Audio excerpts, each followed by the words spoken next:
a shugaban kasa. Baba Atiku, Baba Atiku, Baba Atiku ne zan zaba. ADC ce jam'iyyar zai gaskiya a shugaban kasa. Ku jama'a mun zo mu faɗa muku Baba Atiku ne zai gaskiya. Me yasa muka ce zai gaskiya? Domin shi baya shan giya kuma shi baya shan kwaya.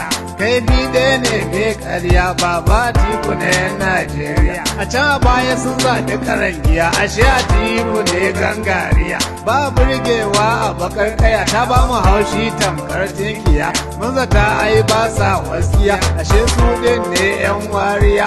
Sun mai da arewa gidan wuya, amma yankunan su da kariya.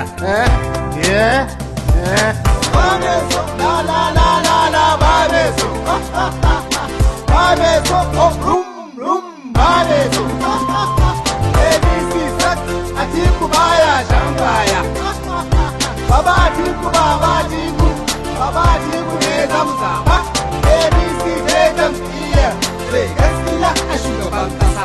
Baba Atiku, Baba Atiku, Baba Atiku ne zan zaba. ADC ne jam'iyyar zai gaskiya a shugaban kasa. Baba Atiku yana da ajanda. Talafin mai mazo mai da sun sa rayuwa ta yi tsada. Baba Atiku zo buɗe boda, ilimi kyauta zo mai da, duk zalunci ma zo tsaida.